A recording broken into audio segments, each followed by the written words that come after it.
বড় বড় চাকরি যখন হয়নি হতাশার কিছু নেই। অনেক তো প্রফেশন আছে যে প্রফেশন হয়তো আমাদের পেট ভরায়, হ্যাঁ কিন্তু আমাদের মন ভরায় না। একদম তাই। আমাদের যেভাবে এক্সপিরিয়েন্স শেয়ার করা হয়, যেভাবে ট্রেনিং দেওয়া হয়, হাতে কলমে শিখিয়ে দেওয়া হয়, ইনকাম প্রথম দিন যুক্ত হওয়ার সাথে সাথে একটা মানুষ এখানে এলে ইনকাম করতে পারে। এই প্রফেশনটা কিন্তু শুধু পেট ভরিয়েছে যে বললে ভুল হবে, আমাদের কিন্তু মান সম্মানের ঝুলি ভরিয়ে দিয়েছে। একদম।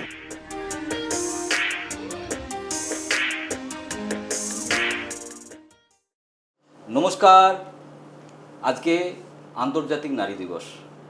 আর এই আন্তর্জাতিক নারী দিবসে আমরা এমন একজন নারীর সাক্ষাৎকার নেব যিনি শুধু মা নন, ওয়াইফ নন, মানে স্ত্রী নন, তিনি একজন প্রতিষ্ঠিত মানুষ, প্রতিষ্ঠিত নিউট্রিশনিস্ট। নিউট্রিশন পড়াশুনো করার পাশাপাশি তিনি আজকে নিউট্রিশনকে তার পেশা হিসেবে বানিয়েছেন। এবং এই নিউট্রিশন পড়াশুনো কোথা থেকে করেছেন? ফিওনা একাডেমি থেকে। আর সেই একাডেমির আমি একজন হতে পেরে আমার নিজের খুব গর্ব হচ্ছে। সো আমাদের সঙ্গে যিনি আছেন তিনি আমাদের একজন খুবই ভালোবাসার এবং আমাদের এই ফিওনা একাডেমির একজন স্টুডেন্ট, সঞ্চয়িতা মণ্ডল। নমস্কার দিদি। নমস্কার। আমার প্রথম প্রশ্ন, আপনার হাজব্যান্ড আছে, তারপরে আপনার সন্তান আছে, তো সেই জায়গা থেকে ফিওনা একাডেমিতে অ্যাজ এ নিউট্রিশনিস্ট হিসেবে পড়াশুনো করার যে ইচ্ছা, সেটা কেন হঠাৎ করে তৈরি হলো? তাহলে প্রথম থেকেই বলি, অ্যাকচুয়ালি এই নিউট্রিশন নিয়ে আমার পড়াশোনা আগে একটু ছিলই, কারণ আমার ছেলে যখন হয় তখন এই যে বাচ্চারা কি খাবে না খাবে এটা খায় না, তো এই প্রপার নিউট্রিশনটার জন্য আমি একটু পড়াশোনা করেছিলাম। সেই জন্য আমি কিছু সুপার ফুড খুঁজতাম এবং তাদের ইনগ্রিডিয়েন্টসগুলো দেখতাম কোনটা ভালো, এভাবে আমি ব্যবহার করতাম। এই ব্যবহারের সূত্রেই খোঁজ খবরের জন্য আমি ফিওনা একাডেমির সন্ধান পাই।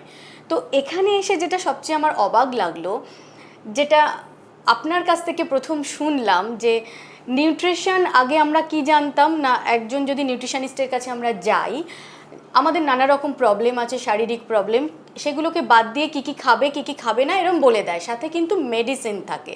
আর এখানে এসে প্রথম যেটা আমাকে খুব অ্যাট্রাক্ট করলো, যে উইদাউট মেডিসিনে শুধুমাত্র খাবার দিয়ে আমরা সেই প্রবলেমগুলোকে একদম সলভ করে দিতে পারি। এই জায়গাটাকে, মানে এটা একটা আমার লাইফের টার্নিং পয়েন্ট।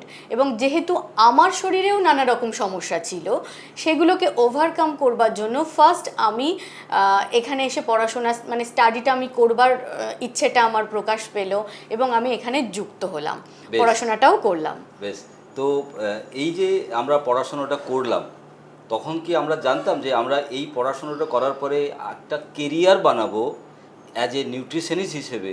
সেটা কি কোনো মাথায় কোনো ভাবনা ছিল না, সেটা পরবর্তীকালে আপনার মাথায় ভাবনাটা এসেছে? হ্যাঁ, কারণ আমি যখন পড়তে এসেছিলাম তখন আমি সত্যিই ভাবিনি, কারণ আমি এরকম নিউট্রিশন কোর্স, আমি তো বললাম আমি আগে একটু ইন্টারেস্টেড যেহেতু ছিলাম, আমি পড়াশোনা করতাম, কিন্তু এখানে যখন যুক্তও হলাম তখনও ভাবিনি আমি এটা নিয়ে কোনো দিন কেরিয়ার করব।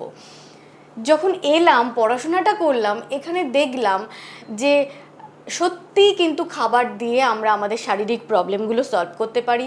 আর সাথে যেটা আরও অ্যাড আছে এখানে, সেটা হচ্ছে যে এখানে সাপ্লিমেন্টটা, মানে সুপার ফুড ভীষণভাবে কাজ করছে এবং বিভিন্ন টুলস অ্যাপ্লাই করা হচ্ছে। জানলাম যে ডিটক্সিফিকেশন কি হয় বডির। আমরা শুধুমাত্র কিছু খাবার দাবার দিয়ে ডিটক্সিফিকেশনটা হয়তো কিছুটা জানতাম, কিন্তু কোনো টুলস অ্যাপ্লাই করে যে সেটা আরও ভালো ডিটক্সিফিকেশন করা যায়, সেটা কিন্তু আমরা এখানে এসে আরও ভালোভাবে জানলাম। আরেকটা তো সাপ্লিমেন্ট বা সুপারফুড আমাদের আছেই। তো সবগুলো একসাথে কাজ করে যখন একটা মানুষকে উইদাউট মেডিসিনে আমি সুস্থ করতে পারছি, তো সেখানে তো মানে তখন ভাবলাম এটাকে নিয়ে সত্যি এগোনো যায়, একটা কেরিয়ার তৈরি করা যায়, নিজের আইডেন্টিটি তৈরি করা যায়। এটা আমার কাছে কিন্তু, এই যে আপনি একজন হাউসওয়াইফ, আপনার পরিবারের লোক সবাই জানে আপনি একজন সন্তানের মা, তো সেখান থেকে হঠাৎ করে একজন নিউট্রিশনিস্ট হয়ে এই জিনিসটাকে যে সমাজের বুকে এস্টাবলিশ করা, তাতে কোনো সমস্যা আপনি পরিবার থেকে পেয়েছেন না সাপোর্ট পেয়েছেন?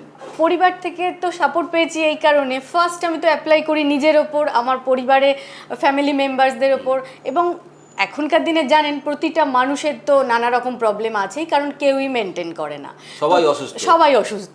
তো তাদের যখন একটা একটা করে মেডিসিনগুলো আমি ছাড়িয়ে দিতে পারলাম, খাবারের পরিবর্তন করে কিভাবে সিস্টেমেটিক্যালি চললে খুব সহজে আমাদের জীবনটাও খুব সহজ হয়ে যায়, ব্যাপারটা খুব সহজ, একটা ইজি প্রসেস, আমরাই বরঞ্চ জটিল করে রেখেছিলাম। তো এইটা যখনই আমি বাড়িতে অ্যাপ্লাই করলাম, তারা সুস্থ থাকছে দেখতে পেলাম, তখন অটোমেটিক্যালি তারা তো আমাকে সাপোর্ট করবেই, একদম। না তুমি এগিয়ে যেতে পারো। আমার একটা কিউরিসিটি জাস্ট, এই যে পড়াশুনো একজন ছাত্র করলো, তারপরে সে বাস্তবিক জীবনে তার পরিবারের সঙ্গে সে চেষ্টা করছে বিভিন্নভাবে মানুষকে সুস্থ করা, শুধুমাত্র খাবার দাবারের পরিবর্তন ঘটিয়ে বা সুপার ফুডের মাধ্যমে। তো তারপরে এই যে জার্নিটা, এই যে এখন প্রচুর মানুষ আপনার কাছে আসেন প্রচুর রকম সমস্যা নিয়ে, একদিন আপনি আপনার সমস্যা নিয়ে ডাক্তারের কাছে হসপিটালে গিয়ে চিকিৎসার জন্য যেতেন, আর আজকে আপনার কাছে মানুষ আসে তাদের রোগ সারানোর জন্য। তো সেখানে বিশেষ কোনো এক্সপিরিয়েন্স যদি আপনার থাকে, অভিজ্ঞতা যদি থাকে, যেটা আমরা দর্শকদের সামনে শুনতে চাইবো। ফার্স্ট দেখুন, আমি যখন এই প্রফেশনে আসি, চিন্তা করলাম যখন আমি এটা নিয়ে কাজ করব, তখন আমি অলওয়েজ চেষ্টা করতাম নিজেকে ফিট অ্যান্ড ফাইন রাখা, যাতে আমি কোনো মেডিসিন না খাই, এবং আমার মধ্যে সেই চার্মিংটা থাকবে যেটা দেখলে মানুষ বুঝবে না ও তো ভালো আছে। এটা আমি প্রথমে চেষ্টা করেছিলাম। এরপরে যখন স্টার্ট করলাম, তখন একে একে অনেক মানুষ এসেছেন, মানে অনেকের কথা তো এখানে বলা যাবে না, তবু আমার মনে পড়ে একটা কথা। এক ভদ্রলোক এসছিলেন, আমাকে ফোন করে এলেন, তিনি আসতে পারছেন না, কারণ একদমই হাঁটতে পারছিলেন না, পা ফুলে গেছে, এবং আশ্চর্য ব্যাপার, তার ফ্যামিলি থেকে ফোন করে বলছেন তার জ্যোতিষী বলেছেন যে ওনার আর কিছু হবে না, মানে ওনার শেষ অবস্থা, হসপিটালে দিয়ে দিন, ডাক্তারও বলে দিয়েছেন যে তার আর কিছু করা যাবে না, ওই পা তিনি দাঁড়াতে পারবেন না। তিনি অ্যাকচুয়ালি ব্যবসায়ী মানুষ, পয়সা কড়ি কিন্তু অনেক কিছুই আছে, বাট তিনি আর বাঁচবেন না, সোজা কথা, মানে সেটা ফ্যামিলির মানুষ বলতে পারছেন না, এটাই হচ্ছে তাদের কথার সারমর্ম। তাই আমি বললাম আপনি নিয়ে আসুন। তিনি আসতেও পারছেন না, গাড়ি থেকে নেমে চেম্বার পর্যন্ত আসতে পারলেন না, তার ছেলে তার ওয়াইফ সবাই ধরে নিয়ে এলেন। তো তাকে শুধু আমি বললাম যে আপনি কোলন ডিটক্স করুন, ডিটক্সিফিকেশনটা আগে বডির করুন, আপনার বডিতে প্রচণ্ড পরিমাণে টক্সিন জমা হয়ে আছে। তো কোলন ডিটক্সটা করার পরে, এবং সাথে সাথে কিছু সাপ্লিমেন্ট আমি দিয়ে দিয়েছিলাম, তো মেন কোলন ডিটক্স, এই কোলন ডিটক্স তিনি যখন করলেন, তো নেক্সট দিন তিনি বাড়ির লোকেরা আমাকে ফোন করে বললেন, ম্যাডাম আপনি কি করলেন, উনি তো উঠে দাঁড়িয়ে পড়েছেন।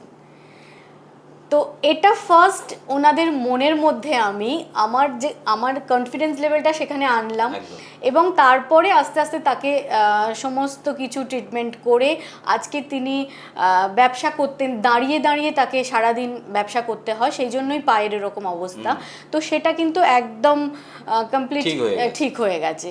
এটা মানে অনেকে কেসের মধ্যে এটা একটা আমার খুব কারণ সত্যি ভালো লাগে। একটা মানুষ যদি পায়ে না দাঁড়াতে পারে, তার তো জীবনের আর কিছুই রইল না। একদম। তো যেটা মেডিকেল সায়েন্সে, যেটা তাদের কাছে, যেটা তাদের কোনো ভাষা নেই, যে সে দাঁড়াতে পারবেই না, তাকে কেউ হয়তো বলছে আর্থারাইটিস, কেউ বলছে ইনফ্লেমেশন, কেউ বলছে জয়েন্টের প্রবলেম।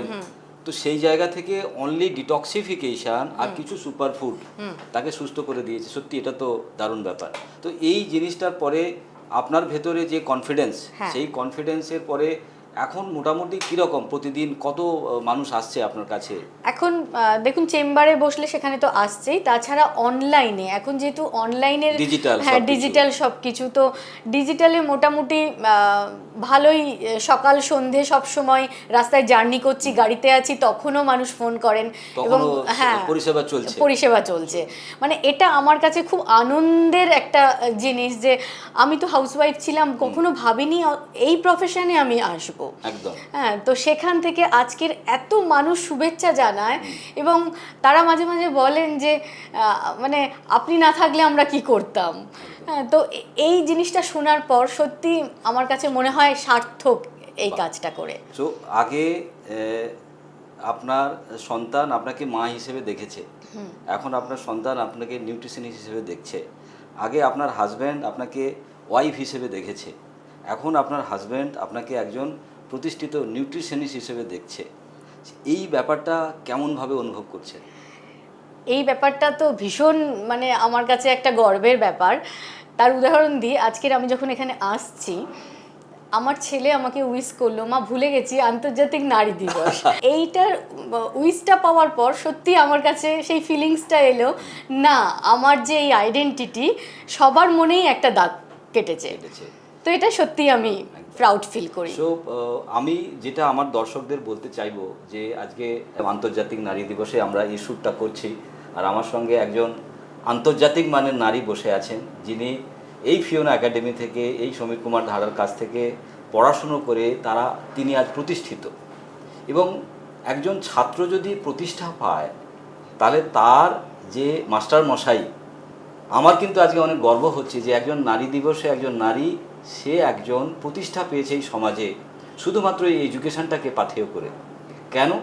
শুধুমাত্র প্রকৃতির বিজ্ঞানকে পাথেয় করে আজকে ফিওনা একাডেমি যেভাবে নিউট্রিশনিস্ট বা ছাত্রদের কেরিয়ার গড়ে তুলছে, সেটা কিন্তু একটা ভাবনার বিষয়। এই যে ম্যাডাম, আপনাকে আমার শেষ প্রশ্নই বলতে পারেন যে যারা ছাত্রছাত্রী বা যারা আমাদের মতো সাধারণ মানুষ, যারা কিনা গ্র্যাজুয়েশন করেছে, MA পাস করেছে, কেউ কেউ বড় বড় আরও ডিগ্রি নিয়ে বসে আছেন, তাদের জন্য আপনার কি বার্তা? তাদেরকে আপনি কি বলতে চান? তাদেরকে আমি একটাই বলতে চাই যে বড় বড় চাকরি যখন হয়নি, হতাশার কিছু নেই। আপনার তো ফার্স্ট প্রায়োরিটি হচ্ছে আমাকে ইনকাম করতে হবে, আমাকে সুস্থ থাকতে হবে। তো তারা আসুক, এবং এখানে এসে শুধু তো পড়াশোনা নয়, তার সাথে আমাদের যেভাবে এক্সপিরিয়েন্স শেয়ার করা হয়, যেভাবে ট্রেনিং দেওয়া হয়, হাতে কলমে শিখিয়ে দেওয়া হয়। ইনকাম প্রথম দিন যুক্ত হওয়ার সাথে সাথে একটা মানুষ এখানে এলে ইনকাম করতে পারে। তো সেই জন্য সবাই আসুন, ফিওনা একাডেমিতে যোগ করুন এবং যুক্ত হন, যাতে তারা প্রথম দিন থেকে আর্নিংয়ের একটা সুযোগ পাবে, তার সাথে পড়াশোনা পাবে, নিজেদেরকে সুস্থ রাখতে পারবে। এবং সেটা অনেক কিছু মানে অনেক কসরত করার ব্যাপার নয়, খুব একটা সিম্পল ব্যাপার। শুধু আসুন, এসে বসে থাকবেন না, চাকরির পেছনে দৌড়াবেন না। এখানে নিজের দেখুন, চাকরি করতে গেলে তো কারোর অধীনে আপনাকে করতে হবে, সকাল মানে 5টা 10টা ডিউটি, আপনি আর কোনো কিছুই করতে পারবেন না। এখানে দেখুন আমাদের তো ওরকম কিছু ব্যাপার নেই, 5টা 10টা ব্যাপার নেই।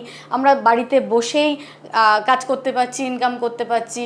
যখন মনে হচ্ছে আমরা ভ্যাকেশন কাটাতে পারছি, ছেলেকে টাইম দিতে পারছি, সংসারের সাথে সাথেই কিন্তু আমরা এটাকে ম্যানেজ করে নিচ্ছি, ইনকাম করতে পারছি, স্বাবলম্বী হতে পারছি। তো সুতরাং শুধু স্বাবলম্বী নয়, আমিও আমার ব্যক্তিগত জীবন থেকে বলবো যে অনেক তো প্রফেশন আছে, যে প্রফেশন হয়তো আমাদের পেট ভরায়, হ্যাঁ, কিন্তু আমাদের মন ভরায় না। একদম তাই।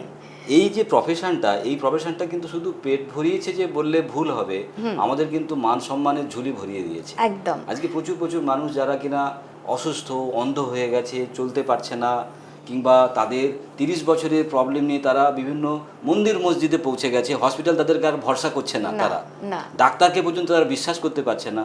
তারা যখন এখানে এসে সুস্থ হয়, এবং সেই বয়স্ক বুড়ো বুড়ো মানুষরা তারা যখন পা ছুঁয়ে প্রণাম করে, সেটা তখন মনে হয় যে এত টাকা আমি রাখবো কোথায়, এত মানুষের ভালোবাসা, এত মানুষের আশীর্বাদ আমি রাখবো কোথায়। সুতরাং এইটা কিন্তু একটা বড় পাওয়া হয়েছে আমাদের এই নিউট্রিশন এডুকেশনকে ঘিরে। একদম স্যার, সবটাই আপনার জন্য হয়েছে। আপনি না থাকলে এই যে থিওরিটা, যেটা উইদাউট মেডিসিনে মানুষ সুস্থ হতে পারে, শুধুমাত্র খাবারকে সাহায্য করে, তো এই খাবার দিয়ে আমরা যে সুস্থ হতে পারি, এটা যদি আপনি আমাদের সামনে না আনতেন, হয়তো এই নিউট্রিশন নিয়ে এই অ্যাট্রাকশনটাও আমার মধ্যে থাকতো না, আমি কোনোদিনই হয়তো এই জায়গায় এসে পৌঁছাতে পারতাম না। কারণটা হচ্ছে সারা পৃথিবীতে যত সিস্টেম, ট্রিটমেন্ট প্রসেস, সেটা কিন্তু মানুষ অসুস্থ হয়ে যাওয়ার পরে, কি হোমিওপ্যাথি, কি এলোপ্যাথি, কি আয়ুর্বেদা, কি আকুপাংচার, যা কিছু, সেটা কিন্তু সব কিছু কিন্তু মানুষ যখন অসুস্থ হয়ে যাবে। আমরা যেটা চেষ্টা করেছি, বা আমি যেটা চেষ্টা করেছি, যে ফিওনা একাডেমি এমন একটা প্রতিষ্ঠান হোক যে মানুষ যাতে আর কোনোদিন অসুস্থ হতে না পারে। একদম। আজকে যে ক্যান্সার, যে কাঁদছে, তার হয়তো স্টেজ 4, সে বাঁচবে কি না বাঁচবে সে চিন্তা করছে, কিন্তু তুমি ক্যান্সার স্টেজ 4-এ পৌঁছবেই না যদি তুমি এরকম ফুড প্যাটার্ন বা লাইফস্টাইলটা ঠিক দাও। এবং সেটা খুব সহজ, কারণ আজকের দিনে কেউ বলছে যোগা করো, কেউ বলছে প্রাণায়াম করো, কেউ বলছে এটা খাও, কেউ বলছে ওটা খাও, কেউ বলছে সকালে উঠে চান করো, কেউ বলছে এই নিম পাতা বাটো, কেউ বলছে এটা চেটে দেখো। সুতরাং কত কিছু করবে মানুষ, কনফিউজড হয়ে যাবে। তো সেই কনফিউশনটাকে আমরা দূর করেছি, চেষ্টা করেছি যে বাঁচা মানে কাঁচা। কাঁচা।